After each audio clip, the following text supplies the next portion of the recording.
hey. And it's Monday once again. If you can give me 1 second, you should be posting.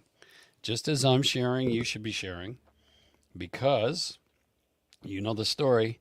Sharing is caring. That's how it gets out to people, eh? And people are able to enjoy this whole thing. The experience, as well as the what I call the spiritual stretch marks. Because if you don't have any stretch marks, then I got to wonder if you're pregnant. Just food for thought. Okay. I know I got stretch marks, man. I've had stretch marks for 40 years. Even when I was just small little things, it would be a stretch mark to have to go and do something he asked me to do, eh?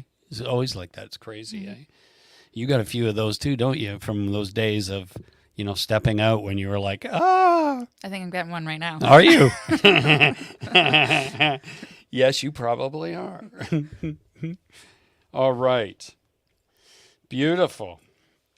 So here we are once again on the journey with Tausha Culliton, which there she is. Hello. Hello, hello, hello. So just to make a few announcements at the beginning. Once I enjoy some good Stratford water. I don't know how good it is, but it's nice and cold. I wanted to let you know that you can find us, obviously, on, let's see. You can find us on YouTube, on Spotify, on Amazon Music, on Podomatic, iHeartRadio, all different kinds of platforms. YouTube. Did I say YouTube? YouTube and Facebook Live, obviously, through the journey. And it allows you to be able to watch it or listen to it. If you can't watch the video, then you're able to hear the message through a podcast. Also, if you want to find us, our website is www.hcm-strafford.org. There you'll find out lots of information about us, what we're doing, and the journey we're on, and also past things. And also, there's the YouTube channel, which is www.youtube.com/G Grace and T Truth, J, B Brown. So that's how you'll find out about where to find us. And also it's on, the website is also .com as well as .org. You can get both so that you'll be able to find us either way. All right. So the other thing is, we're in an exciting time. When are we ever in transition? That's what I'd like to ask, but I'm always in transition. But we're going through a fair big one right now, as we've been involved in something for almost 23 and a half years.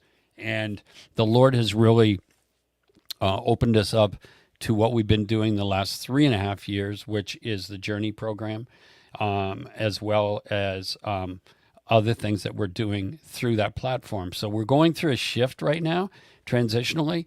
And so I just want to encourage you that if you want to support what we're doing here at the ministry, you can donate to hcm-strafford.org. There is a PayPal button that you can hit and make a donation. But as of now, in the past, we were able to tax receipt, but as of now, there will not be tax receipts because we're going to stop doing tax receipting and being incorporated. So it's a new day. We're excited about it. But if you like what you're getting and it's encouraging you, I want to encourage you to support. It helps us to keep going. If we're going to keep going, doing these things and getting out there what the Lord's showing us, then there is a cost. So there you go. No pressure. Also, let's see. There we go. Awesome. Jeffy's on, and Chrissy and Ed and Arlene. Welcome, everybody, to the Journey HCM. All right. So tonight, like I said, we have Tausha. Recently, we had Norleen Rod on, and I'm going to start doing some of these because I think it's really good to be able to also have different people on sharing their testimony. What do you think? Yeah, for sure. It just gives different people opportunity to share their journey of what's been going on in their lives, and it gives people a little more understanding on their own journey, right? Mm-hmm. And we've all had different experiences and different things we're going through, but we are one body, the body of Christ. We are all made up as individuals within it, and the thing that I think God's really going after most of all, for me, is the whole thing of what Jesus called God. He called God, the word in Aramaic wasn't God. That was a German word, meant good. God is good. But there's so much more, and he called it sacred unity. And the best way for me to understand sacred unity is within our bodies, we have like 1 trillion cells, and each work within us.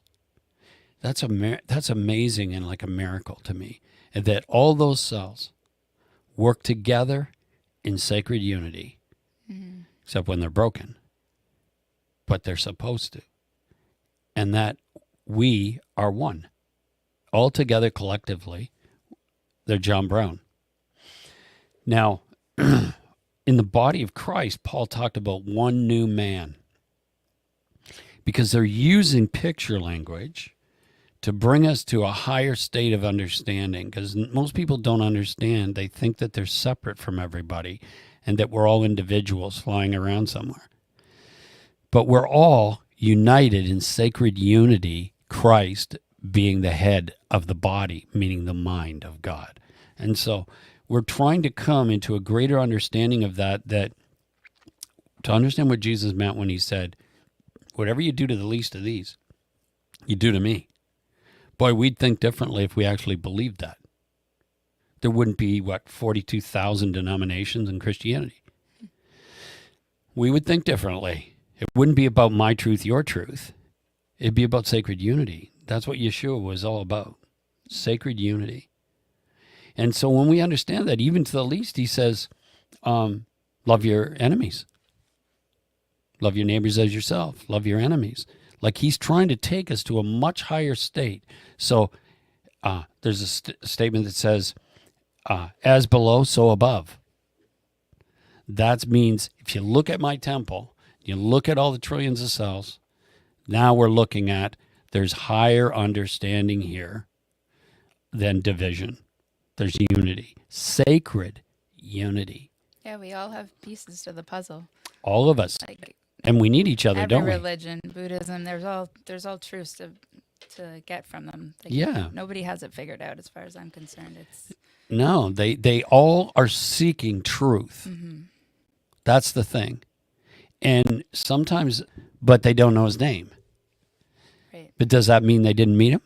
Of course they met him. We can only pursue the truth and walk in love and let God be God. Let him do, like I'm not right now, I'm not in charge of those trillion cells in my body. They're listening to something, but it's not my surface mind. Because if my surface mind had to do it, even for a second, do you remember that movie? What the heck was that movie with Jim Carrey? I think it was Jim Carrey, where he wanted to be God, remember? And all the prayers were coming into his computer and he was trying to answer I them. can't remember the name of it. I know. And it was like, I don't want to do it anymore. See, it's like that. Our surface mind could never do that. But actually, the deeper mind within us is running the whole show inside. And I'm not even thinking about what my toe's thinking right now, right? Or my heart or my lungs or anything. And yet there's a greater picture in this whole thing. But in order for me to get there, I've got to understand love. I've got to understand, what does that really look like and mean? It's not my selfish idea of it. The greatest picture is Yeshua on the cross, where he says, Father, forgive them. They don't know what they're doing. And no greater love than a man laid down his life for his enemies. Right. Wow. That's not being selfish. That's being otherly. And so if we want to be like him, we got to seek to walk with him and know him, eh? And so in these days, it's like always about unfolding truth, greater truth, right? And so I thought it'd be really fun tonight to talk to Tosh and hear her journey through some of these things in the particular vein of worship and her stretch marks about worship, right? And the changes, because she's grown up for a good chunk within the church, within our family, involved. So let me start with this scripture. In John 4:23-24, it says, "But an hour is coming. It is here now." Well, if it was here 2,000 years ago, must be something we should pick up on. "When the true worshipers will worship the Father in spirit and in truth. For the Father is seeking such people as his worshipers. God is spirit, and those who worship him must worship in spirit and truth." Now, a lot of people quote these things, but to really understand, what does that actually mean? That's a whole other story. It's not about singing songs on a Sunday morning. And that's what happened to us. We got whacked by a reality we knew nothing about because we thought it was. But God wanted us to know something. At the end of the day, it's our life. Is my life a life of worship to God, how I live it, in spirit? And what does that mean? Not saying the word, not speaking in tongues. And in truth, greater light. Because the journey into progressive light, that means it gets brighter and brighter to the fullness of the day, is to walk in the light as he is in the light. That's where we want to be. But in order to do that, I got to let go of what I know and to follow who I know. That's tricky. Wouldn't you say that's been very tricky for you? Yeah. So I look back now. Let's look back to where it started for you. The first crazy thing you had that I remember was when you were 5 years old. Yep. You want to talk about that? You were 5 years old. Yeah, it was a Saturday morning, I remember, and I went downstairs to watch some cartoons, and I walked over to turn the TV on, and I remember looking up, and there was an angel sitting in the rocking chair. Well, I didn't know it was an angel because I was 5, but it was just very masculine looking, bright, full of colors, and I remember being scared at first for a second, and then he smiled at me. He looked more masculine, I don't know. He smiled at me, and I kind of went to run away, and then I was like, oh. Like, I felt a peace. I'm like, I should go talk to him, and turned around, and he was gone. But I remember running upstairs to your bedroom and, like, tapping you on the shoulder. There was somebody sitting in the rocking chair, and you're like, what? And you knew right away. Like, yeah. And then I think when I was 7 or 8 on the playground at school, I seen a group of 3 of them. And you're just so, like, innocent. Don't think about anyone judging you back then. And you just are like, I remember saying to my friends, oh, look, you see that? Like, there's an angel standing over there. And they're like, what are you talking about? Like, you're insane. Like, and I was, okay, never mind. But I remember going home and telling you about that. Yeah. The other thing about the first one was you'd said that there was this glow. I said, was there light coming? And you said it kind of looked like the sunlight, right? Yeah. Shining into the room. Yeah, just very bright and warm. Yeah. And Matthew came down too, right? Just before you came up to get me, he came down to the room. I think so, yeah. Into the living room where you guys were going to watch cartoons or something. And yeah, this whole thing went down. And yeah. So the beginning of your journey basically was one of intervention where you were seeing the supernatural. And it was natural to you. Yeah, I've just always been very sensitive to the spiritual realm, like growing up, like even partying with friends. Like I was just a weirdo because I'd have these crazy experiences and Yeah. like I wasn't doing acid or anything, but Right. like they'd be like, "Oh my God, Tasha's tripping out again." But it just, I don't know. I just feel like I had so much going on within, and just, yeah, I would just see things. Yeah, and the other thing I always was a little concerned about, but at the same time didn't really protect you from, was I was running youth meetings out of my house every Wednesday night, and crazy stuff would happen, like, people being thrown on the floor and going through deliverance and all kinds of weird things going on.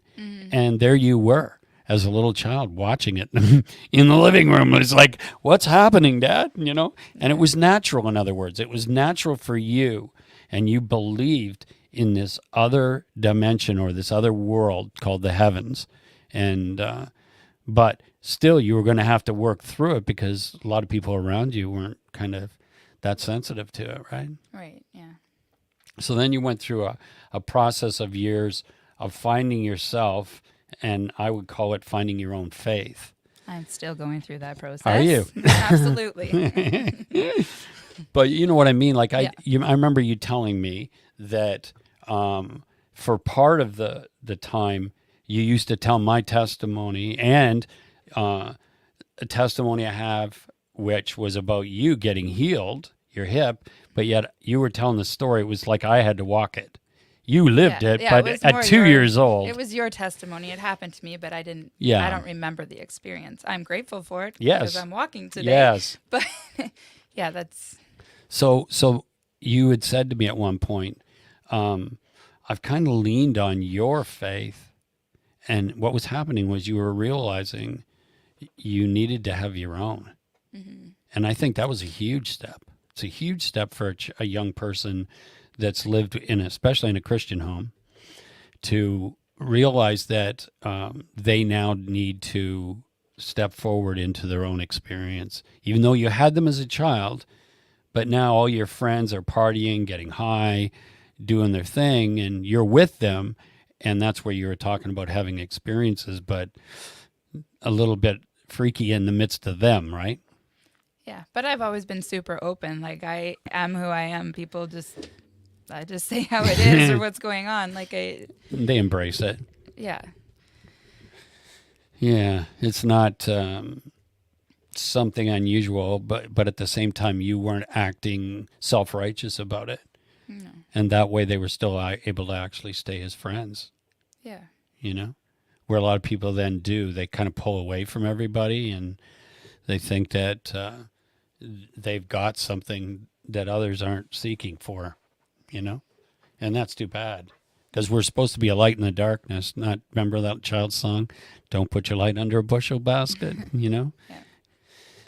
And don't let them blow it out. And that's really, I think, what you were going through in a process, right? And that lasted a bunch of years, right? Yeah.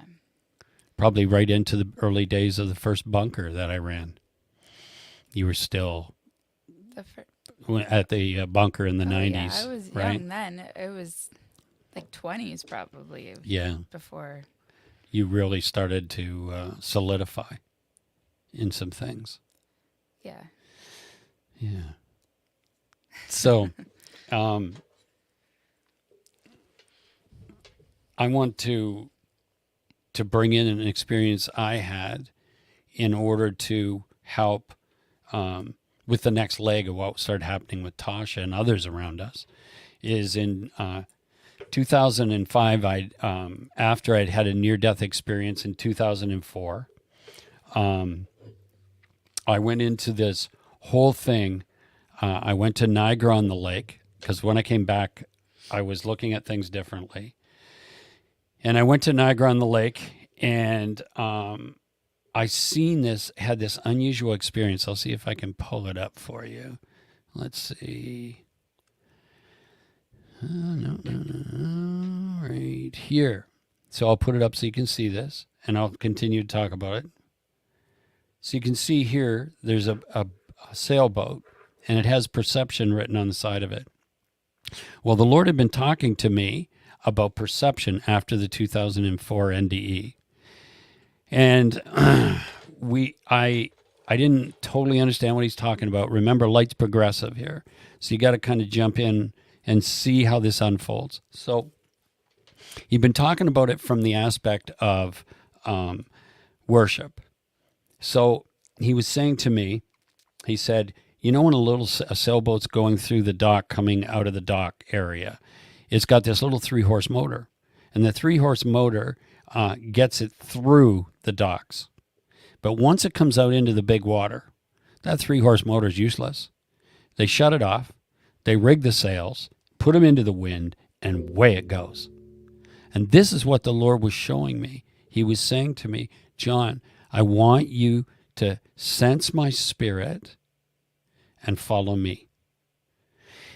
And when he started doing this, I had these crazy experiences where I'd be listening to, say the worship team was doing Amazing Grace. It doesn't matter what it was. I'd feel like I was below the floor. And it was frustrating because, you know, it felt like you had to do all these songs, pump it up and try and climb up until you could get the hairs to stand up on your arms, sing some chorus 10 times. And I was just, and this is, I mean, I was in church 30 some years. You got to remember, I wasn't new to this. And so, and it wasn't bad in those days. I'm not putting it down. I'm just saying God was saying, hey, John, something's got to change here. I want to talk to you about walking in the Spirit, which goes way beyond this, but this is the beginning change for me.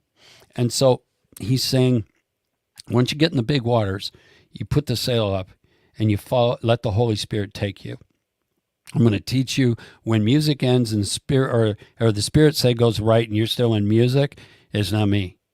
I want you to follow me because this is important in our everyday life. That's what's really important here. And so I go to Niagara-on-the-Lake in 2005 with some friends, and I walk down to the water by where the boats are. And if I don't see this little sailboat with this little motor going through, and I'm watching going, wow, that's really cool. And then I turn, and this picture is what I seen. And I was just about dropped. It had perception written on the side of it. And I was like, God, seriously? Did you know I was coming today and the guy was going to be there? Or did you have him come because you knew I was going to be here? Or did this thing just manifest? Like, what the heck? You know the way God does that stuff? It just kind of like happens and you're standing there going, how did he do that? He can do anything he wants, when he wants. And that's what he did. There it was. So I had to take a picture of it. So I wanted just to see this. So you could see it for yourself. Perception. So I come back and we then started to have these meetings on Wednesday nights. And then I took them to Sunday mornings, which really kind of messed some people up. But I was just going full force for this because I've got this thing. I love the presence of God. I love him. And I know that the presence is smelling the coffee and I want to drink the coffee. It's even more. But I had to start somewhere. Presence was amazing.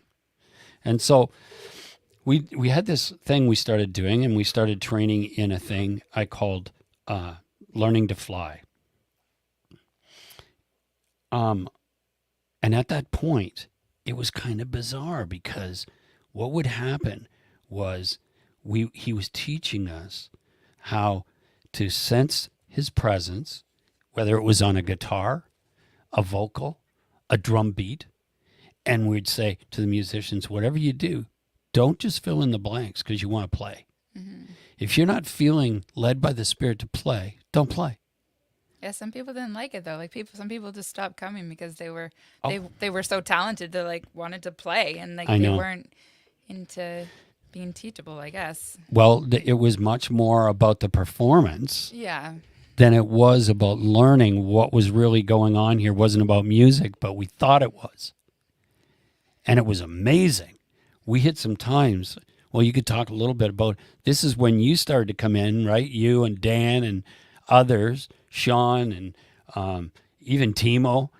There was Norlene. There was a bunch of us coming together, and we were doing this thing and we're learning it. Like sometimes somebody hit a riff on the guitar and nobody else would play. And man, we would just go into the manifest presence of Jesus. There were times when there was nothing. Remember the silence? Yeah. Nobody would do a thing, and the glory would just continue to dump upon us. Is it crackling? I hear nothing. Okay, push that little red thing against that. Push this? it in there. Yeah. Okay. You're Better now? I can hear you again. Yep, sorry. This is good. So we were really exercising or practicing sensing and following the Holy Spirit. Mm-hmm. And those days were probably pretty. There's the dog. Hi, Bella. Bella. Out. Get out. She wants to be on the podcast. She wants to be on the podcast, I guess. So we would sense that there was this real flow happening. And it was a real stretch, though, wasn't it? And not everybody was happy about it. But it was a learning curve. Yeah. And you loved it, right? Because it really kind of went in your stream early, I think. Yeah. Then one day the Lord said this to me, and I didn't understand.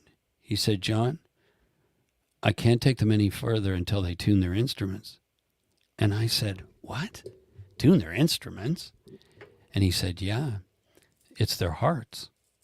Mm-hmm. That's the real instrument. And unless they tune that, I can't take them any further. So I want you to tell them to stop playing. Now, he knew about performance and all this stuff going on and what we do normally. You remember the whole old model is you praise and then you worship. That's everybody dancing, and then you go, then you go into this quiet worship. It's Old Testament, right? Yeah. Model. And they still do it today. And I'm not speaking against it. I'm just saying there may be more. You just got to be willing to say, is there some more? And if there is, what are you saying, God? So he said, have them tune their instruments. I said, okay. So I told them, well, it wasn't embraced too greatly. The first meeting. Offended, right? I think they were offended. And the first meeting, no instruments. I walk up to give a couple of announcements, and the glory hits, and the place got leveled. I mean, no music, no sing-songs. We were all wrecked in the glory. It's kind of like when God said to me once, I was going out, his presence showed up in my office. I'm going out to turn on worship music, and he said, what are you doing? I said, turning on worship. And he goes, why? I'm already here. See, he's twisting my mind. What do you mean? What are you doing? Don't you do that to get me? I'm here. So what do you need that for? Right. It's within. It's all the time. It's all the time. Mm-hmm. So shortly, most of the musicians, sadly to say, started to move away from it, the Wednesdays. Then I brought it into Sundays, and they couldn't run away. And then we started to go in deeper.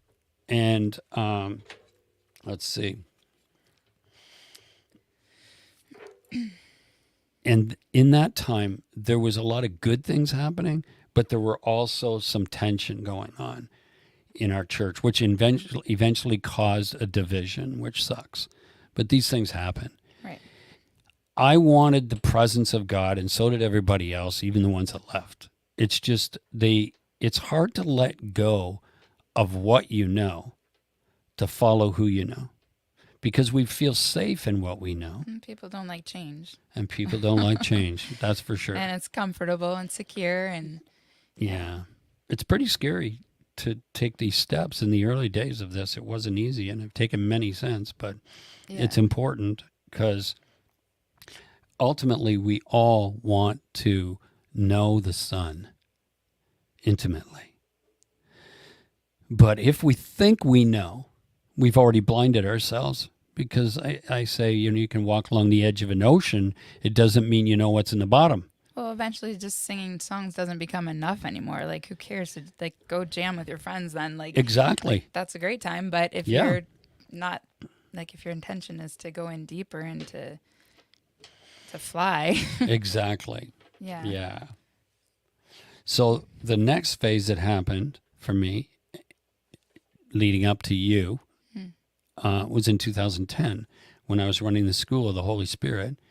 I went to a conference, and it was with a healing evangelist in London and with some other people, and I'm sitting in the front row, and we're standing up to worship, and I look over, and there's people flagging and people dancing and all this stuff's going on, and I don't feel anything. And I'm just standing there. I'm saying, Lord, what's happening? And he said to me, listen to the words that they're singing. And I started listening to these beautiful songs that I've sung for years. Right. And he said to me, those are lies. I said, what? He said, think about it. I'm an omnipresent God, and they're asking me to come. And he started confronting the words that we were singing, and he said to me, they're fortifying unbelief in their hearts so they can't come to me, their very desire. And the glory hits me, man. I'm just getting whacked. And I'm like, oh my gosh. Now I have a new problem. When I go to church in other churches or wherever I go, I got to hum or sing my own words in tongues or whatever I want to do, because I can't be a part now of singing something that's a lie, because he won't let me. So I'm into a whole new thing now. That's a bit of a stretch, to be honest with you, but this is all part and parcel of letting go of what I know, because I think it's all that is perfectly right, and going forward into the new things that God wants to tell me. So he wanted me to learn to speak the truth. So in 2013, we went through some changes, and I said, well, at that point we didn't have a worship leader, and I said, well, if God wants us to have a worship leader, they'll come through the door right now, and you walk through the door. And lo and behold, did you not know that you were about to get stretch marks, right? Yeah. Thrown into the place now of applying what God had been molding you to for years. Mm-hmm. So what was that like after that day? Like the learning to fly stuff we did back when you were talking about, yeah, was good and was like seeds being planted, but I was kind of not like, I was more in the background there, just kind of taking it in. Mm-hmm. But yeah, when that shift happened, we had church split and people just moved away and I had to step in. I remember being like, I think you said like, just start with one Sunday, just try it. Like, just, get some songs. See how it goes. And I remember thinking like, I'm not a good guitar player. I don't have a great voice. Like, I don't even know that many songs. Like I can't just flow and whatever. Mm-hmm. But, it was actually a blessing because I had absolutely nobody. I really had to trust, and I don't even know how I did it. And something just came over me, and he taught me. So I had none of the politics and none of the people saying you can't do that or you need to, that's off key. Like, it doesn't matter. Who cares? Right. Like, he taught me what worship really is, what it's about. It doesn't matter. Yes, there's something in being good and being on time. There's something in that. But you know what? We are all called to worship. A church is supposed to be about unity, and it's supposed to be the people that are, well, church isn't, we don't even need a building, whatever. Just anytime you're with people, right? And you're entering in, doesn't matter. It's about everyone that you're with. So if you're in a church, it's about the people sitting down there, and it's about the people on the stage. I don't even like the stage. There shouldn't be a stage. I know. Right? Like, I remember in Toronto in the revivals one time, the band turned around and they worshiped the other direction. Well, they got a bit of crap for it. Cool, though. But they said, what are we doing? They look like they're worshiping us. We're worshiping with them. And they turned around. Yeah. Well, it didn't go over very well. But they were making a statement. Their hearts were starting to recognize something, right? Yeah. Yeah. So there you were, getting stretched. Yeah, he just really taught me, like, to go within and, like, I mean, everybody's always afraid of what people think, but, like, you just can't care. Like, so he taught me to just go in the moment. Like, I didn't even have practices. We'd show up like 10 minutes before. I know maybe that's ridiculous, but we didn't have an agenda, right? And it's all we had. So, like, sometimes I would play and I'd play the same same few chords for 20 minutes. And I would just wait. And it's uncomfortable, but it's in that waiting. In that uncomfortable place, right? Yeah, you just got to be still, and you can't be thinking, oh, they're getting bored. What is she doing? She needs to go on to the next song. I'm hungry, like whatever. Like, why are you here, right? So when we'd wait, then God would move and the glory would hit and he would just begin to speak. And the way he moved through me is I see pictures I would just begin to sing out what I would see. Yeah. And God, I'd be way off key sometimes, or sometimes I'd hit notes that I didn't even know I had in there. Or my hands would be bleeding because I'd be just wailing on the guitar. Like, it was just crazy, but like, it was so strong. Like, sometimes I'd drop down and just stop playing guitar because it was so heavy, and Presence. I could feel beings on the stage with me. Like, Yeah. it was just intense. Well, and then what you do is you got to follow the energy or what you feel. So if I felt it on the drum, say, I would look at Joe and he'd be feeling like you just were one. You were unified. It just clicked.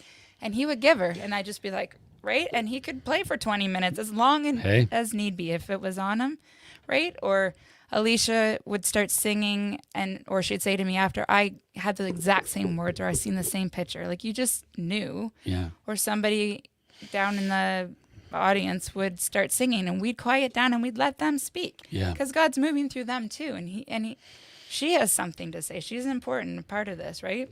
So we really got to see that sacred unity thing of, in the respect of this type of flow, that as we made room, God would do what he wanted to do in the midst of us. He ran the show. He ran the show, basically. It was And his meeting. how many times did I, like, numerous times, it would end and he'd be like, well, that's what I was going to speak about today. Like, it was always lined up, like, so maybe good. not always, but so A many lot. times, A right? lot. We were just in sync. Mm-hmm. And it's just so freeing. Like, Yeah. that's what it's about, to just go deeper. And, like, it doesn't matter what it looks like, because then you're just performing. And, like, It's like a learned behavior. that's not why I was there then. Like, I don't care. I never took any worship school or nothing. I know nothing about it, and I don't want to take it because I don't want all that information, right? Because Right. for me, that's not what I want. Yeah. I'm not saying there's anything wrong with that, but that's not my heart. No. Because I want to go up, like, in dimensions, and like I said, I'm a spiritual person. Like, I don't want to just play songs, right? I know. And, like, the way I write music is, like, I can't sit down and be like, oh, I want to write a song. I'd love to do that. But usually I just shut my eyes, I start playing, and within 5-10 minutes I have lyrics he just and the whole downloads. melody, and my song is done. And he's given you tons of songs like Yeah, that, hasn't he? He and- just downloaded them, especially in those days. You'd come in on a Sunday and you go, I have a new song, and you'd start singing a new song. That was my set list. That was your Right? set list, the new Yeah. things God was saying. I would just be like, again, were they all good? No, but it's what he was The saying. words so were who cares? amazing. Yeah, no, And the worship was good. It was good, yeah. Tosh. I know that not everybody can do that and follow that, but you put me in that position. It's my fault. And that's what I had to offer, and that's what I wanted. But that is exactly what the Lord was speaking and taking me towards with that boat. Yeah. Perception of what is he doing, and follow him. Set the sail to the presence and the wind of the Holy Spirit, and he will take you places you've never been before. And we entered into places in the presence and the glory of God that were like unbelievable to us, and where we'd the been atmosphere would change, right? It's Yes. like everyone would ascend. Like, to another dimension. yeah. Yeah, it was. And even I always used to say, there were times, man, I was curled up on the floor like a fetus. Like, oh my gosh, what's happening? You know, it'd be like I had this picture once. It's like there's this cat, and you're going, here, kitty, kitty, and a massive lion jumps through the window, and you're like, oh my gosh, right? Because we have no idea. Like, I see so many places where people say they're having a revival, and that's not revival. It's letting go of the rules and regulations. Are you running it, or is God he running running it, right? it? Like, that's the thing. People don't want God. People don't want God in the church, because as soon as he does something, they're uncomfortable and insecure and taking away everything that they've been taught and everything they know. And then all of a sudden it's messy, and they don't know what to do, and they can't control it. They say But God's in control. Like, really? exactly. His idea of let me think of what they used to accuse of that God does everything perfectly or whatever it is and in order. But the truth is, his order isn't ours. His order's messy because he's cleaning out and then bringing in who he really is. And I would sooner worship Yeshua for who he really is than who people think he is, right? And how you know is by what it says in Psalms, kiss the Son lest you die. Well, that means intimacy, like the Song of Solomon, like St. John of the Cross, Madame Guyon, all the mystics went before us. It means about intimacy lest you spiritually die and you come into a form and you serve a form of godliness like Paul the Apostle talked about, instead of the raw power and presence of the creator of the universe, who is completely 100% in control and doesn't have anybody that he's fighting. Right. No enemies, right? We just think he is. We created our own, right? So, I was going to also share the one. Yeah. For me, when I realized how much I had transitioned, so some people had asked me, "Hey, do you want to come do worship at this church out of town somewhere?" And I was like, "I don't know how to do worship at a church. Like, what do you want me to do?" And he's like, "You be you. Do what you do. Don't hold back." I'm like, right. "Okay." So I took the step and went and did it. Yeah. And it didn't go so well because.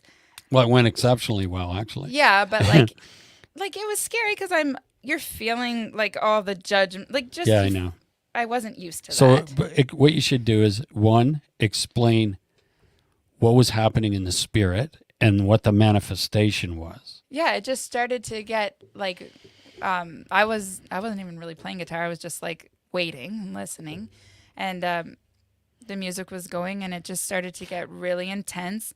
And I started. The presence was getting very intense. Yeah, like it started to get like, it just feels. Rosanna was on the harp, right? Yeah, it feels like thick, or I don't know how to describe it, just like heavy in the room, but a good heavy. And then I started to smell incense, and it was like as if you were burning it under my nose. Like it was so intense. And I'm like, holy smokes. I'm like, this is like something is opening up. Something's here. about to happen. This doesn't it's happened to me in the past, and it's usually been a pretty awesome spiritual experience when I've smelt that. So I'm like, wow, I was super excited. I'm like, we're with this group of people. Like, this is so awesome. And I'm like started, because sometimes I like get a little crazy in the moment, right? Just whatever's within me, I just let it come out. I don't care in that moment. Right. And the pastor or whatever came up, and I heard him starting to talk. And I'm like, what is he doing? And like, I opened my eyes and I just was like, hey, I'm like, do you think that we could just like, can we just stay in this for a moment? I'm like, I feel like there's like a huge invitation here. Like something really amazing is going to happen if we can just stay in this in the moment and just be patient. I'm like, I'm smelling all this incense. And he was angry and he was like, no, that happens to us all the time. And I'm like, I said, wow, if that happens to you all the time, like that's incredible. But like it didn't. And he didn't like it because. And then he became angry at me. He was angry. He was not in control. No. And I'm like, well, why are you here? Like the whole point of this is for these moments. Like, why do you need to take over and start talking about whatever? I don't care what meeting or what lunch you're having next week to do your announcements. Like, this is why we're here. Yeah, it was a holy moment. Yeah, and he didn't want to have it. And I was so, like, just in disbelief. I was, like, hurt. I was like, I can't believe people don't want this. Well, it's not that he doesn't. In his heart, he would tell you he does, but he felt threatened by it because... And I'm an outsider. And we're outside. He thought we were kind of taking over, which wasn't us at all. It was God doing it. And it was for them. They asked us to come. I know. And asked, what do you want to do? Well, you can just do what you do. Okay. And we did what we do, right? Which, again, was outside the perimeter of singing songs the way they understood it. Yeah, which must have been so weird what we were doing. Probably. But I don't think that because I'm used to it. It's just what I had been doing. But yeah, so that really made me realize, wow, I have come a long way from where I was in like my perception of what worship is. And what resonates in my spirit. And you during that time, God was giving you dreams, right? Remember where you were asked to play worship in another church, not like that one, but in a church, charismatic church. And they just said to how'd they say that to you? Something about just get up and play or do your thing, whatever? I don't remember. Basically, it just was not having it because I just No. wasn't fitting in the format. And You didn't fit in the format I was anymore. going outside the time, outside the structure. I was not singing what other people could look at the words and see, which, Right. do you need words to enter in? No. It's within you. Yes. And sometimes what we would do is obviously we'd scramble when you come in on a Sunday and type out the song that you had to get it up on the overheads. In the very beginning. Yeah, I know. Just because we were still trying to please people. I know. Because there are people that still want that. And it's good. Some people need the words, and the words themselves help people to get in. So it's not bad. I guess it's where you're at, but that's not where I'm at, and that's not what I want. So to me, that doesn't work. Yeah. So we were going through getting stretch marks. Yeah. In the spirit, right?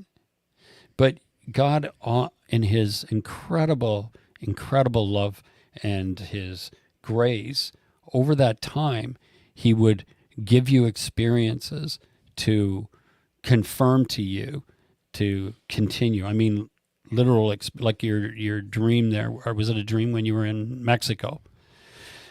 Right, I think that was in 2014, if I remember right. It was at Matt's wedding in Mexico. Yes. Yeah. You had an experience there. What happened there? God, I'm trying to even remember. All I know is I was having one of those dreams where you're basically being attacked or whatever you want to call it. Like I couldn't, stuck to the bed or whatever. And I had fear on me. Yeah. And maybe it was just fear within. I don't know where it came from. Right. But I was asking for help, calling out, and then all of a sudden I think there was like this big dragon or something, and then it turned into Jesus, and he was standing there with no shirt on and in his bathing suit.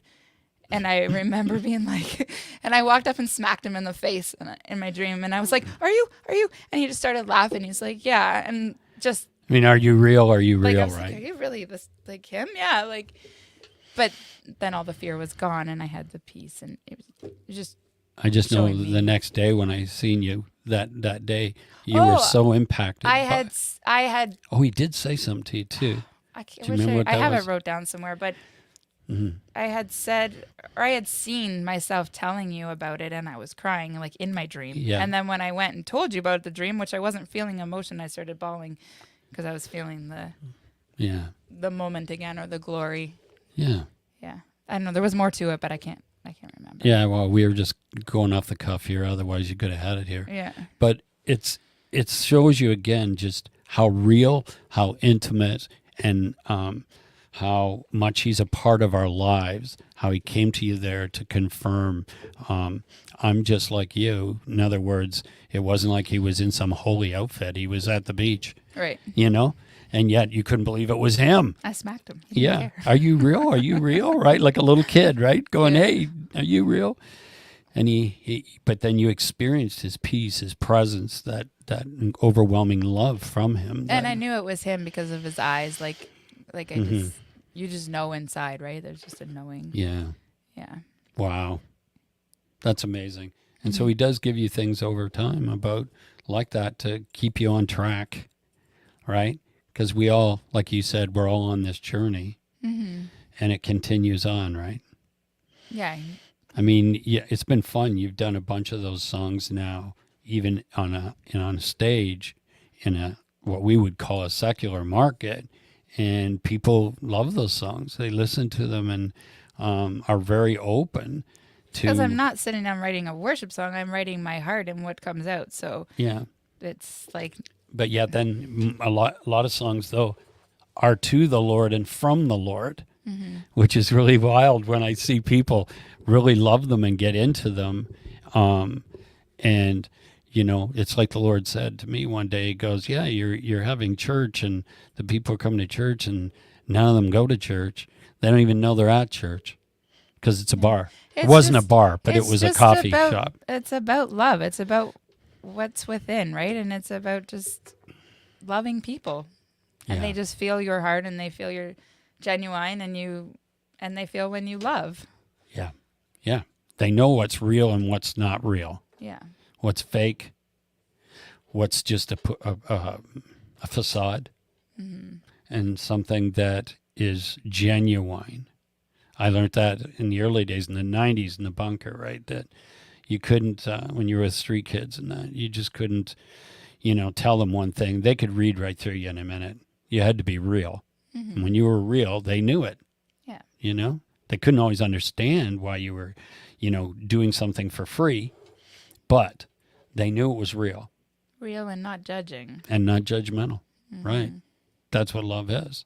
Unconditional love. And the other thing is, back to that thing where he said we need to tune our hearts, the instruments.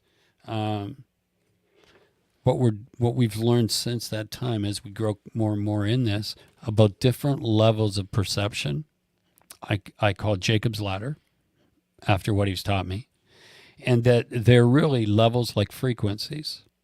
Mm-hmm. It's like tuning a stereo or a TV to different channels back in the day before cable, before internet. You just tune, the aerial, turn it, and the channel would come in. Yeah. Same with the radio. You turn the dial and you hit a channel, and that channel's there. No other channels, just that channel.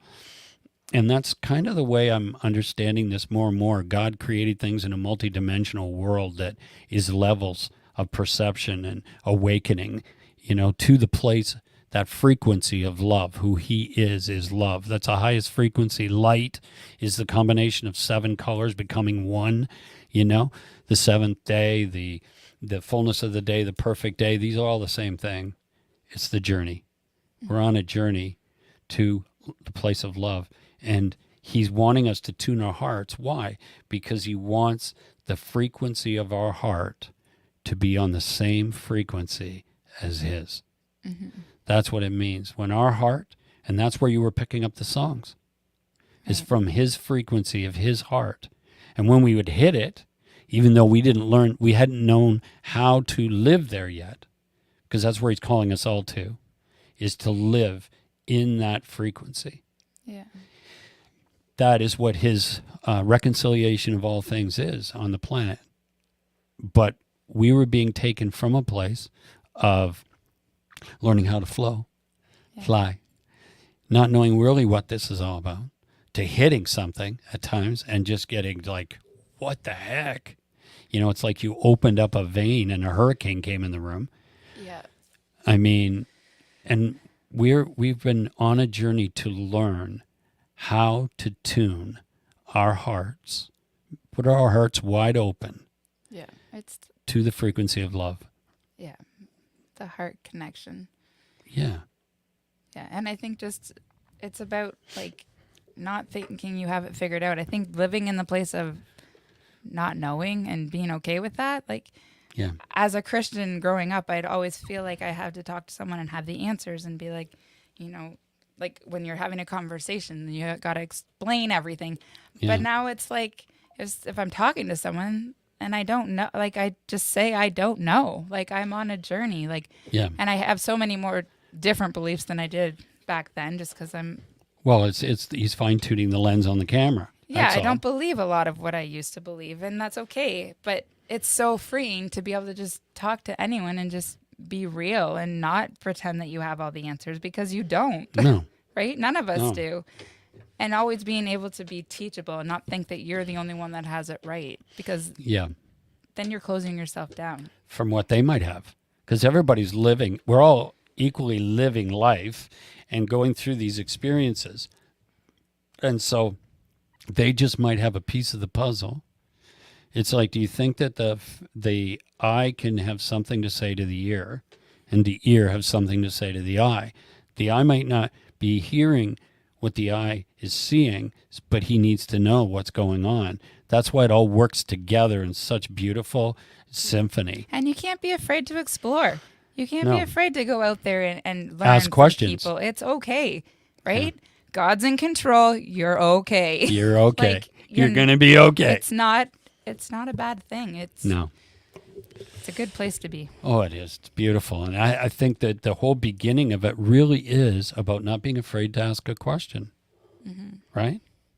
I mean, that was, like I said, a pretty crazy ride for you, and yet God gave you all these songs, and Yeah, it ended up being years I was doing that after saying, I I know, can't do this for one day. But but it took you I to, let go of having to be in control and having yeah, it perfect and just let him lead it instead.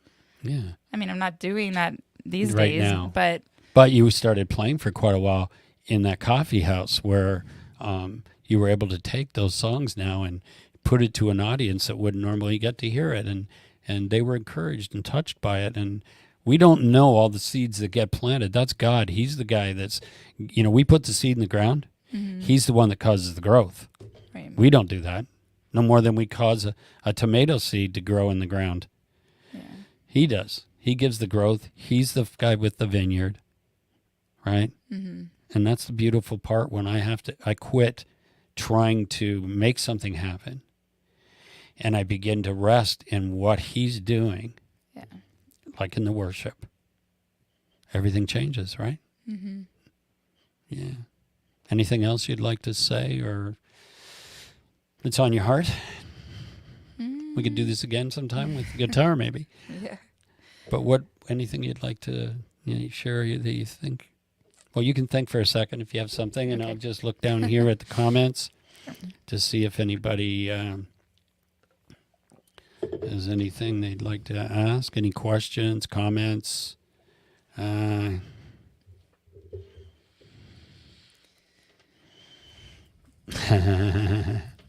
That's good, Larry.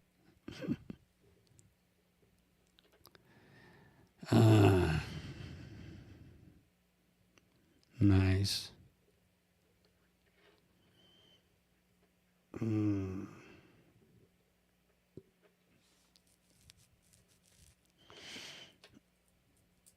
That's good. Nice. So yeah, it is really, you know what, it reminds me of this. I went to this conference quite a few years ago, it was right, I think, just after 2012. Is that the year? The end of the Mayan calendar. And Larry Randolph was speaking, the other side of Toronto. And he got up and he said, everybody's worried about this being the end. He goes, what if it's the beginning? He said, what if the Mayan calendar didn't go on because they didn't know what's next? And I think that's the thing, is everybody's got this end with the world mentality that they're not able to see what the Father's doing. We're so wrapped up in darkness that we can't see the light. Is that God is fully in control. Otherwise, he's not omniscient. So you can't say he's omniscient and then go around freaking out because everything's out of control and you need to do something. It's when you begin to come into the reality of who he is and begin to walk with him and come into agreement with him in a place of what? Rest. Children of Israel did not enter into the rest of God. Why? Because of unbelief. If we would truly believe and enter into his rest, we'd begin to move with him in the dance. Because it is the dance of romance. It is that intimate place in the Song of Solomon. It really is about, tasting and seeing that the Lord is good and coming into his presence and then recognizing the presence is only the beginning. It's not the end of the story. It's only the beginning. I mean, I was so happy with the presence. I thought, man, it is getting better than this, until the glory hit and I would come out of my body and shoot like right up over the city and doing announcements and come rushing back in, wired, like, what is going on? It's like, yeah, there's a little more here going on than I know about. So I always say it like that the presence is him in the present. So be aware it's not just a nice fluffy feeling. It's Yeshua. Pay attention. And secondly, it's to lead me to that intimate place of being in his heart. That's the most important thing, is to be one with him, sacred unity. And that's the desire. The analogy I give is the presence is like me smelling the coffee when I'm slowly waking up in bed. Mm-hmm. I can smell this coffee because my wife's got coffee cooking, brewing, sorry. Cooking, brewing, hopefully it's not cooking. Brewing in the kitchen. and I'll smell it, and it's like, oh, that smells good. Maybe I should wake up. Maybe I should put my feet in action and go to the kitchen, pour a cup of coffee and drink it. And that's what the Lord's doing, I believe, in the days when a lot of people in the church are saying it's the end of the world. The presence is increasing. Maybe we should just get out of bed and realize that the Creator is saying, come, sit with me in my heart. Know me and know what I'm about and what I'm doing. That's really what it's about. Those songs, Learning to Fly, all these things have been such an incredible blessing and painful. It was cutting away the carnality, and it's been tough. What does it mean to walk in the true worshipers or worship me in spirit and truth? It's following the Spirit, learning you are Spirit, and being one in Spirit. It doesn't mean just saying it and going to church on Sunday morning. And truth means you're going to have to go into all truth. I will send you the Spirit, and He will lead you into all truth. Not part of it, all of it. So if you want to know, you're going to have to change. Become as a little child. You can't enter the kingdom. That means to become the wordless infant. That means wordless means we don't know. We're teachable. Well, wake up. Pursue truth. Pursue truth more than anything else in life, because the truth will get you to the coffee. And it's really just looking within. All the answers It's are all within. inside. Like, you don't have to, it's not at a distance. You No. don't got to go looking for it. It's just being still, looking within. Don't be afraid to be transparent and vulnerable and look silly, and let it come out and find out who you really are. Yeah. It's only ego that's worried about what we look like anyways. Yeah. Yeah. Do we want love? All of us do. All the movies, everything's about love. Of course the world wants love. And all the time, it's right inside them. All they got to do is open their heart, tune the instrument, and look out, because love's on the way. That's where we are. Love is on the way. It's a beautiful time, eh? Yeah. It's been a crazy ride, but we're still going forward, and it's a new day. The Journey HCM, and on we go. Yeah. Well, bless you. Thank you for coming, Tosh. Thanks for having me. Yeah, it was good. Talked me into it. It's good. Yeah. No, I've always wanted to share and talk about this, so it's good. It's good. Because really you were amazing and instrumental, pardon the pun, of that time, like where I was going into this and having to push forward in some things. And then you just took hold, took the bull by the horns, man, and just began to flow, and some crazy stuff started happening. Yeah. It's good. So thank you. Of course. All right. All right. Thank you, everybody, for coming on and enjoying this with us. And until we see you, same bat time, same bat cave. See you later. Bye-bye.